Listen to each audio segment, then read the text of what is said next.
Hello everyone, welcome to BMS notes. आज हम करने वाले हैं अष्टांग हृदय में चैप्टर 5 द्रव द्रव्य विज्ञानियम अध्याय। ये है इसका पार्ट 2।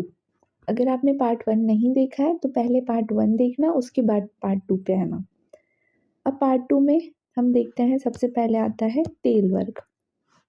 तेल वर्ग में सारे तेलों का वर्णन होगा, जितने भी तेल होते हैं। जो सबसे सामान्य तेल होता है, वो जो तेल है वो जिस भी चीज़ से बनेगा उसी औषधि के गुण धर्मों वाला होगा, ठीक है। और सबसे मुख्य होता है तिल तेल। जो तेल जो वर्ड है ना, ये भी किससे बना है? तिल से ही बना है। तो जो तिल तेल होता है वो सबसे श्रेष्ठ होता है। और जिस भी औषधि का, जिस भी द्रव्य का हम तेल बनाएंगे, तो वो जो तेल होगा वो उसी औषधि के गुण धर्मों वाला होगा। ये तो बहुत बेसिक बात है। उसके बाद आता है तिल तेल। सबसे पहले तिल तेल कैसा होता है? तीक्ष्ण होता है, व्यवाही होता है, त्वक दोष नाशक होता है। मतलब त्वचा के जो भी दोष होंगे उनका नाश करने वाला होगा। नेत्रों के लिए हानिकारक होता है, सूक्ष्म होता है और उष्ण होता है। कफ कारक नहीं होता। जो तिल तेल है वो कफ को नहीं बढ़ाएगा। क्रश पुरुषों को पुष्ट करने में समर्थ होता है, मतलब ब्रहण का काम करेगा। जो लोग पतले हैं उनको ब्रहण करेगा, उनकी पुष्टि करवाएगा। स्थूल को क्रश करता है, जो मोटे हैं उनको पतला करने का काम भी करेगा। पुरुष बांधता है, मल को बांधने का काम करेगा, मतलब ग्राही होता है। और कृमि नाशक होता है। एरंड का जो तेल होता है वो तिक्त होता है, कटु होता है, मधुर रस वाला होता है। इसके 3 रस हैं, तिक्त, कटु और मधुर रस। विरेचक होता है। अगर किसी को कॉन्स्टिपेशन की प्रॉब्लम है, अगर हम उसे बोलेंगे एक दिन पहले रात में दूध में 1 चम्मच एरंड तेल मिला के पी लो, तो अगले दिन बहुत अच्छे से विरेचन हो जाता है, पेट साफ अच्छे से हो जाता है। तो विरेचक होता है और पचने में भारी होता है। वात रोग, कफ रोग, उदर रोग, विषम ज्वर, इन सब का नाश करने वाला होता है। कमर, पीठ, अवयव आदि में पीड़ा या सूजन हो तो उसमें भी हितकर होता है। अगर किसी को हाथ पैर में दर्द है तो अगर वो एरंड तेल का सेवन करेगा तो उसमें भी उसको बहुत अच्छा रिलीफ मिलेगा। उसके बाद आता है सरसों का तेल। कटु, उष्ण और तीक्ष्ण होता है। कटु मतलब तेज होता है, तीखा होता है। उष्ण और तीक्ष्ण होगा। कफ, शुक्र, वात दोष का नाश करने वाला होता है। कफ, शुक्र और वात तीनों का नाश करता है सरसों का तेल। लघु होता है, पित्त और रक्त को इंक्रीज करेगा। उष्ण होता है, तीक्ष्ण होता है, तो पित्त और रक्त को बढ़ाने वाला होगा। कोट, कुष्ठ, व्रण और कृमियों को नष्ट करता है। मेनली जो भी स्किन डिसऑर्डर्स होते हैं ना, उसमें सरसों का तेल बहुत अच्छा यूज होता है। फिर आता है प्राणिज स्नेह। जो प्राणियों से हमें स्नेह मिलता है, जांगम स्नेह, वसा और मज्जा, 2 होते हैं, वसा और मज्जा। ये हमें कहाँ से मिलता है? प्राणियों से। ये वातनाशक होता है, बल, पित्त, कफ को बढ़ाता है। वात का शमन करेगा, बल को, पित्त को, कफ को बढ़ाने वाला होगा। मांस के समान गुण वाला होता है और मेद धातु के गुण भी वसा मज्जा के समान ही होते हैं। मतलब वसा मज्जा के सेवन से मेद धातु भी बढ़ेगी, मांस धातु भी बढ़ेगी, क्योंकि ये सेम गुण वाले होते हैं। उसके बाद आता है हमारा मध्य वर्ग। मध्य वर्ग में जो मध्य होती है उसके क्या गुण बताए हैं? अगर विधि पूर्वक सेवन किया जाएगा मध्य का, तो सभी प्रकार के मध्य जठराग्नि को बढ़ाने वाले होते हैं। अगर विधि पूर्वक मतलब जैसा आचार्यों ने बताया है उसी अकॉर्डिंग पिया जाएगा, तो सभी प्रकार का मध्य बेसिकली एक चीज करता है, अग्नि को बढ़ाता है। रोचन, तीक्ष्ण और उष्ण होता है। तीक्ष्ण और उष्ण होगा क्योंकि पित्त जो होता है पित्त को बढ़ाता है। रोचन, रोचन मतलब रुचि लाएगा। अगर खाना अच्छा नहीं लग रहा है तो खाना अच्छा लगेगा, अरुचि को नाश करेगा। मात्रा अनुकूल अगर सेवन किया जाए तो तुष्टि और शारीरिक पुष्टि करता है। अगर मात्रा अनुकूल, जितनी मात्रा में सेवन करना है, जितनी मात्रा हमें बताई गई है उसके अकॉर्डिंग ही सेवन किया जाए तो तुष्टि मतलब तृप्ति, तृप्ति करेगा और शारीरिक पुष्टि भी करेगा। स्वर, आरोग्य, प्रतिभा, मुखमंडल, कांति इनको बढ़ाएगा। स्वर, मद्य के सेवन से कोई हिचकिचाहट नहीं रहती, बहुत खुले से हम बोल पाते हैं, ओपनली बात कर पाते हैं। आरोग्यता, अब आरोग्यता कैसे? क्योंकि ये जो मद्य होती है औषध युक्त मद्य होती है, जैसे बताइए वैसे बनती है। विधि पूर्वक मात्रा अनुकूल सेवन से आरोग्यता, प्रतिभा और मुखमंडल की कांति को बढ़ाएगा। लघु होता है, अनिद्रा और अति निद्रा दोनों में हितकर होता है। अनिद्रा और अति निद्रा दोनों में हितकर होता है। किसी को नींद नहीं आ रही है तो उसको नींद आएगी, और किसी को नींद बहुत ज़्यादा आती है तो कम आएगी। पित्त और रक्त को दूषित करेगा, क्रश को पुष्ट और स्थूल को क्रश करेगा। अगर कोई पतला है तो उसको मोटा और जो मोटा है तो उसको पतला करेगा। ये अलग-अलग डोज़ अलग-अलग विधि के अकॉर्डिंग हम देंगे पेशेंट को। रूक्ष होता है, सूक्ष्म होता है, स्रोतों की शुद्धि करेगा, जो भी चैनल्स हैं उनकी शुद्धि करेगा, वात और कफ को कम करेगा। पित्त और रक्त को दूषित कर रहा है, बढ़ा रहा है, वात और कफ को कम करेगा। और उसके बाद लास्ट में एक चीज़ बताई है। अब उन्होंने इतने सारे गुण बताए मद्य के और लास्ट में देखो उन्होंने क्या बोला कि विधि विपरीत सेवन किया गया। अगर विधि के विपरीत जैसा बताया गया है उससे अलग तरीके से अगर सेवन करोगे तो मद्य विष के समान हानिकारक होता है, मतलब वो एकदम पॉइजन की तरह ही काम करेगा। तो इसलिए उसको विधि पूर्वक सेवन करना है। उसके बाद आता है नया और पुराना मद्य। देखो जो भी धान्य होते हैं, जो भी घृत होता है, मधु होता है, तो ये जितने पुराने होते हैं ना उतने अच्छे होते हैं और नए उतने ही खराब होते हैं, भारी होते हैं। तो जो नया होगा वो गुरु होगा और त्रिदोष कारक होगा, भारी होगा और तीनों दोषों को बढ़ाने वाला होगा। जो पुराना होगा वो लघु होगा और त्रिदोष शामक होगा। जो पुराना मध्य होगा वो हल्का होता है और तीनों दोषों का शमन करने वाला होता है। निषेध, किसको नहीं पीना है, कौन सी सिचुएशंस में निषेध है मद्य सेवन, तो उष्ण गुण वाले आहार विहार के साथ। अब मद्य खुद ही उष्ण है, तीक्ष्ण है, तो उष्ण गुण वाले आहार विहार के साथ निषेध है। विरेचन के बाद भूखे पेट, विरेचन के बाद क्या होता है, जो अग्नि है वो एकदम मंद पड़ जाती है, बहुत कम होती है, तो मद्यपान नहीं करना चाहिए। खाली पेट भी नहीं करना चाहिए। बहुत तीक्ष्ण या बहुत ज़्यादा मृदु और समुचित सामग्री से जो नहीं बनाया गया हो ऐसे मद्य का सेवन निषेध है, नहीं करना चाहिए। जो ठीक तरीके से नहीं बना हो, बहुत तीक्ष्ण हो, बहुत मृदु हो। उसके बाद आता है वारुणी। वारुणी एक टाइप का मद्य है जो खजूर, जो डेट्स होती है उसका रस निकाल के संधान क्रिया करके बनता है वारुणी। और ये जो वरुण देव थे उनको बहुत पसंद था तो इसलिए इसका नाम वारुणी पड़ा। ये कैसा होता है, हृदय को बल देता है, लघु होता है, तीक्ष्ण होता है। विबंध, अफरा, पीनस, शूल, कास, श्वास, वमन इनमें बहुत अच्छा काम करता है, हितकर होता है। बहेड़ा की सुरा, बहेड़ा मतलब जो विभीत की होती है उसका जो मध्य होता है वो कैसा होता है, बहुत नशीला नहीं होता, हल्का होता है और हितकर होता है। व्रण, पांडु रोग, कुष्ठ रोग इनमें ज़्यादा हानिकारक नहीं होता। अब देखो जो व्रण होता है, पांडु रोग, कुष्ठ रोग, इसमें मद्य सेवन निषेध होता है कि नहीं पीना है, लेकिन इन रोगों में भी अगर बहेड़ा की सुरा पिलाई जाए तो वो ज़्यादा हानिकारक नहीं होती, अच्छी होती है। उसके बाद आता है यवसुरा।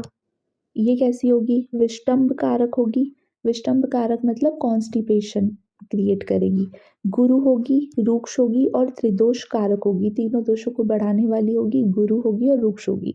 जो मद्य है वो बनती कैसे है, देखो मद्य बनती है संधान क्रिया से। अब संधान क्रिया में क्या होता है, एक कंटेनर लेते हैं, कंटेनर में जिस भी चीज़ का हमको मद्य बनाना है, जो भी अल्कोहल प्रिपेयर करना है, उसमें हम उस चीज़ को डालकर पानी डाल देंगे और इसको हम करवाते हैं संधान। संधान मतलब फर्मेंटेशन कराते हैं। फर्मेंटेशन कराने के बाद क्या होगा, कुछ 10-15 दिन के लिए इसको रख देंगे और उसके बाद फर्मेंटेशन हो जाएगा तो ऊपर ऊपर जो सबसे स्वच्छ रहती है वो मध्य रहती है, उसको निकाल लेते हैं बिना हिलाए डुलाए। उसके बाद आता है आसव और अरिष्ट। बहुत इंपॉर्टेंट है आसव और अरिष्ट, और यहाँ से क्वेश्चन आता है, पक्की बात है। अब आसव क्या होते हैं, अरिष्ट क्या होते हैं, दोनों में क्या डिफरेंस है। देखो जो आसव होते हैं कैसे बनते हैं, अगर मुझे समझ लो किसी औषधि का आसव बनाना है तो मैं उस औषधि को लूँगी कच्चा, ये औषधि डाल दूँगी, ऊपर से पानी डाल दूँगी और इसमें संधान क्रिया करा दूँगी, संधान। तो ये जो बनेगा ये क्या होगा, आसव बनेगा। और अगर मैंने एक कंटेनर में औषधि डाली, पानी डाला और उसके बाद उसको बॉईल किया, क्वाथ बनाया, क्या बनाया, पहले क्वाथ बनाया, उसके बाद उसको संधान कराया, संधान क्रिया कराई मतलब फर्मेंटेशन कराया, तो जो बनेगा वो अरिष्ट बनेगा। यहाँ पर मैंने औषधि को लिया, उसमें पानी वाटर ऐड किया और डायरेक्टली उसको संधान करा दिया, तो जो बनेगा वो आसव होगा। और यहाँ पर मैंने औषधि में जल डाला, उसको पहले अग्नि से संस्कार किया, ठीक है, मतलब अग्नि संस्कार किया, अग्नि पे पकाया, क्वाथ बनाया, क्वाथ मतलब काढ़ा बनाया, उसके बाद मैंने संधान किया तो अरिष्ट बना, ठीक है। तो दोनों में से सबसे अच्छा कौन होता है, अरिष्ट ज़्यादा अच्छा होता है, ज़्यादा गुणों वाला होता है, क्योंकि इसमें हमने क्वाथ बनाया तो सारे गुण आ गए उस क्वाथ में औषधि के, और उसके बाद उसको संधान क्रिया करवाई, फर्मेंटेशन कराया, तो अरिष्ट ज़्यादा गुणों वाला होता है। ऐसे बनते हैं आसव और अरिष्ट और इसी में से क्वेश्चन आता है, बहुत इंपॉर्टेंट है। अब देखो ये होता क्या है, जिन द्रव्यों के संयोग द्वारा जिस अरिष्ट का निर्माण किया जाता है वो उसी के गुण धर्मों के समान होता है। अब जिस औषधि का तुम आसव बनाओगे या जिस भी औषधि का तुम अरिष्ट बनाओगे वो कौन से गुणों वाला होगा, उसी औषधि के गुणों वाला होगा। और आसव जो है, जो आसव अरिष्ट, ये भी एक टाइप के मध्य ही है ना, फर्मेंटेशन से बन रहे हैं, संधान क्रिया से बन रहे हैं, तो ये भी क्या है, मध्य के ही टाइप्स हैं। तो जितनी भी मध्य होती है उन सब में सबसे बेस्ट होता है आसव अरिष्ट। वह अब ये कौन से रोगों में अच्छा होता है, ग्रहणी, पांडु, कुष्ठ, अर्श, शोष, ज्वर, गुल्म, कृमि रोग, प्लीहा विकार, इन सबको नष्ट करता है, इन सब में अच्छा होता है। सारे रोग नहीं, 2-4 एग्जाम्पल पे याद रख लेना कि कौन से होते हैं। और ये स्वाद में कसेला और कटु होता है, मतलब कड़वा और तीखा होता है टेस्ट में, और वातवर्धक होता है, वात को बढ़ाने वाला होता है। ये आसवरिष्ट है। उसके बाद आता है मुनक्का की मध्य।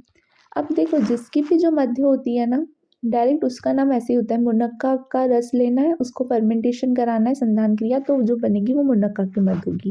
अब वो कैसी होती है, उसी को मृद्विका भी बोलते हैं। अब इससे जो मध्य बनाई जाएगी वो कैसी होगी, हृदय के लिए हितकर होगी और बहुत ज़्यादा उष्ण नहीं होती है, बहुत ज़्यादा गर्म नहीं होगी, मीठी होगी टेस्ट में। और इसका गुण होता है सर। सर मतलब होता है मल का भेदन करना, जैसा कौन कर रहा था, इसके पहले हमने देखा था इक्षु वर्ग में, ठीक है। तो ये क्या, वो भी सर था, ये भी सर है। और ये पित्त दोष और वात दोष को बढ़ाता है। पांडु, प्रमेह, अर्श, कृमि रोग नाशक होता है। जो भी बेसिक पॉइंट्स हो वो याद रखना। उसके बाद यहाँ पे आ जाओ सीधु का वर्णन।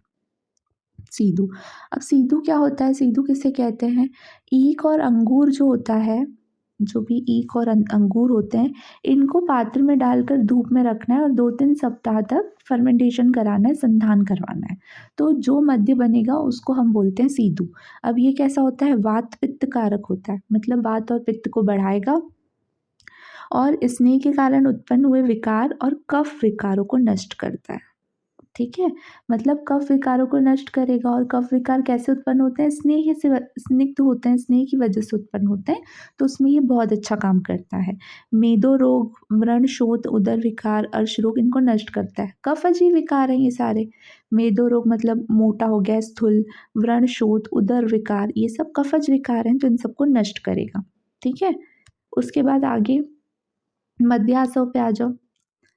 मध्य आसव मतलब मधु से हमने आसव प्रिपेयर किया, मतलब मधु लिया, उसमें जल डाला और उसको डायरेक्टली संधान करा दिया, तो वो क्या होता है, मध्य आसव। अब ये कैसा होगा, मल आदि का छेदन करता है और गुणों में तीक्ष्ण होता है। मल आदि का छेदन करेगा और गुणों में कैसा होगा, तीक्ष्ण होगा।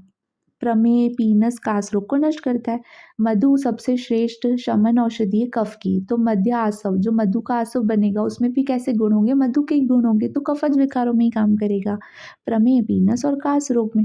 उसके बाद आता है शुक्त और चुक्र। शुक्त और चुक्र,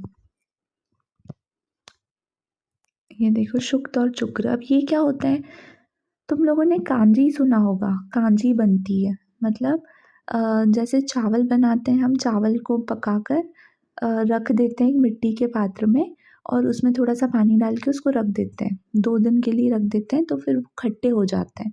तो उस टाइप की जो चीज़ें बनती है उसको कांजी कहते हैं, तो वो उसी को शुक्त या चुक्र कहते हैं। दोनों का मतलब कांजी ही है।